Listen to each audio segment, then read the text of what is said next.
Tony Kushner is here. A decade ago, he won the Pulitzer Prize for drama with his play Angels in America. It has now been made into an HBO film directed by the great Mike Nichols. Here is a clip from the film. A homosexual with AIDS. I can just imagine what you... No, you can't. Imagine the things in my head. You don't make assumptions about me, mister. And I won't make them about you. Fair enough. I am pleased to welcome Tony Kushner back to this table. Welcome. It's nice to be here. Nice to be here. She's amazing, isn't she? She's terrifyingly talented. That's what you said. You said she's inhumanly talented when we looked at her. It's really scary to watch her work because she becomes another person entirely, and the woman that you meet when you meet Meryl Streep sort of disappears. And yeah, that's true. Thrilling. Yeah. You had good. I mean, Mike Nichols had good luck in casting this thing, didn't he? Yeah, I don't know if it was luck. I mean, I think that's fair to say that's what he does. Yeah, I mean, actors who work with him, Meryl's made, I think, 3 movies with him, 4 now, more than with any other director, and everybody wants to work with him, so pretty much anyone he asked said they'd do it. Now, why did it take so long to get this movie made? I worked with Robert Altman for a while on it, right when we were moving the show to Broadway, and I think for a long time it was seen as something that would have to be made as a theatrical film by a studio. And the fact that it's 7.5 hours long, at some point in the mid-90s I tried to compress it to see if there was any way to make it short enough to make one film out of it, and you can't really do that because there are 8 major characters. And Carrie Brokaw really is the person the hero of this whole story. He worked with Altman on The Player and was working with us together on the film. And then when Altman and I decided not to do the film together, Carrie kept it in his back pocket for 10 years, and he produced Wit with Mike on HBO and called me in the middle of the filming of Wit and said, "Can I show this to Mike?" And I said, "Sure," because I thought... Show him the treatment. Actually, just show him the play and say, I represent this, I have the rights for this, and I'd like to do it. And, you know, Mike had seen it on Broadway, but you know, everybody had sort of assumed, I think, because so much time had passed, that it was over and done with, it wasn't going to happen. And he read the play again and said, "I think I'd like to do this," which is a decision that even to this day I don't completely understand, because he must have known that it was going to be a monstrous job, and it turned out to be. It was a year of filming and 2 years of post-production. I mean, it really took a lot out of him. But and the actors are just brilliant. Yeah. Streep and Pacino. And it's astonishing performances. And the way it's filmed is glorious, and I think that because he's so brilliant at what he does, you don't quite notice how... I mean, he made the translation from stage to film seem sort of effortless, and in fact it's anything but. I mean, I didn't really think this would work as a film, and I think he made it into a successful film. For example, one thing in terms of the play, you'd have an actor walk from one scene into another scene. Yeah. Just walk from one... How does he accomplish that on film? I mean, he does it with a lot of editing, and I mean, Altman pointed out something when we were working on it. He said that the difficulty with this is that, in a sense, what you've written is a screenplay and put it on stage, and what's sort of shocking about it on stage is you have 2 scenes going on at once, and the audience is going back and forth. And, you know, when you move that into film, it's going to be sort of ordinary, because it'll just look like a scene with cutting. And Mike sort of acknowledged that and just stepped right over it. I mean, I think that it loses some of the kind of the shock value that it had on stage, but in place of that, there's just astonishingly beautiful filmmaking. The photography is gorgeous. So. Is it as relevant today as it was when you wrote it? I was worried about that because it was we started the thing about 13 years ago, and I wasn't sure, but I think that it is, and pretty much everybody who's writing about it seems to say that it is. I mean, for one thing, we're still, in a certain sense, in the Reagan era. I mean, those people just transferred from, you know, they took a few years off in right-wing think tanks while Clinton was in the White House, but now they're all back. And we're still, I think, struggling with a lot of the same issues. And there's still ideological battles that took place during the 80s that are ongoing. And, of course, the AIDS epidemic has become now a global pandemic. So many of the issues that the play dealt with that seemed topical at the time are still topical.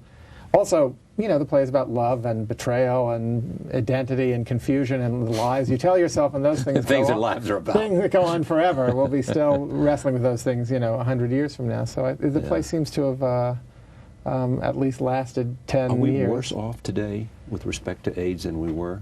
Oh yeah, 10 years ago, because it really has genuinely become a pandemic. I mean, it's the consequences of AIDS in Africa and possibly in Asia and India are incalculable. I mean, when you read the statistics, an entire generation really of people in their 20s and 30s who will more than likely die the way people used to die in the 80s before new treatment protocols were invented in the United States, and millions upon millions of children orphaned by the ravages of this disease. So what this means to the global economy, to the stability of developing nations is, hard to fathom. And, it's great that there's the beginning of a response on a global scale to getting people medications and treatment. There is no cure. And disturbingly, in the United States, there are new statistics that show there's a sort of a new generation of infection among people who have really no reason to be behaving with anything but extreme caution. So they're not practicing safe sex. I think that it's I think that that's true, and it's a great worry. I think that there's a widespread misconception that because of the cocktail that AIDS is cured or it's a maintenance disease. But the drugs that you take to stay healthy have a terrible effect on the body. The body can't really sustain that amount of chemical infusion on a daily basis, and you have to live with it for the rest of your life. And it's extremely hard. It's expensive, and ultimately we don't know how long the cocktail will work. I mean, we're still in the fairly early stages of that, chapter of the epidemic. So people need to be careful. But when a communicable disease has been around as long as AIDS has, it's going to be hard to maintain behavior, and it's going to be an ongoing struggle. Is there anything taking place on the treatment side that shows? Well, there's, for instance, new information today that perhaps protease inhibitors, which is part of the cocktail regimen. But that's been around for 2 or 3 years. Or right, more. And they're now beginning to think that maybe they should sort of shift them over so that you don't start taking them immediately, that the drugs will work without them, and then you can start taking them later and therefore increase their longevity so that you can stay with them more. I mean, like many anti-cancer drugs, part of the name of the game is just making sure that you can stay as healthy and responsive to these drugs as long as you can. So there are developments like that. As far as I know, as far as I've been reading, there's still no sign of anything that really resembles a cure. It's a rapidly shifting retrovirus, and it's going to be tricky and with us in one form or another, for a very long time. Let me take a look at Angels in America. This is Roy Cohn, and played by Al Pacino and Ethel Rosenberg. As you remember, Ethel Rosenberg died in the electric chair, played by Meryl Streep, and they're talking about Roy Cohn. Here it is. Parts the sea of death and lets his Roy boy cross over to Jordan on dry land and still a lawyer. Well, I wouldn't count my chickens, Roy. It's over. Over? How much was the original play? How long was the original play? The whole thing's about 7 hours, and this is about 6 hours and 15, 20 minutes. I don't know. Was it hard to make it that kind of reductions for you? Not really for me. I mean, I did a certain amount of reducing when I was writing the screenplay, and then further reduction happened in the editing process. I at first was very worried about cuts in it because I worked on the play for 8 years, and even though it's very long, I felt that I had done. I mean, I've cut at least as much material as you see on stage when you watch the play is lying in a trunk somewhere. I mean, it was literally cut in half, and its original length was twice as long.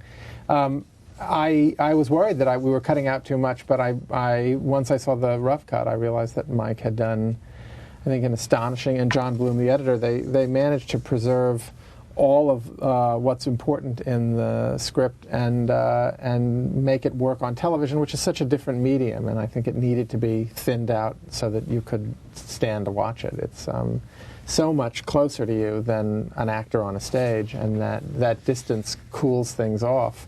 This is very, very hot because you're really right there in the room with them, and I think it needed to be thinned out. So, most people consider this as one of the extraordinary achievements of playwriting and theater. Do you have any sense that, I mean, I've got to climb a very high mountain to top this? Oh, I've given up. I'm never. It's just never going to happen. I mean, I watch it now in the film version, and which is really the first time I'd seen the play in about 6 years, because I just decided to not look at it anymore. Yeah. And it feels like, I mean, I think I'm a wiser person in some ways. I'm 47 now than I was when I was 33 and I wrote this, and I've read a lot more, and I've lived a lot more, and I've learned things. There's a kind of an exuberance that I think I had at 30 when I started writing this play, and an energy and a happiness. I mean, I've also lost some people who are very dear to me, my mother and some very close friends. And, I've become a graver person, I think, in a certain sense. Somebody who, is appropriate for somebody at 47, is thinking more about mortality.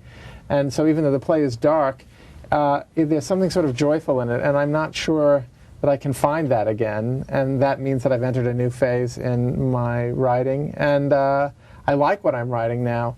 But Angels will be the... I mean, I just did the first line of I did a children's book with Maurice Sendak just recently, yeah. and wherever we go to sign the book, the only thing, this is a man who's written 81 books for children and illustrated 81 books for children. Some of them are, great classics.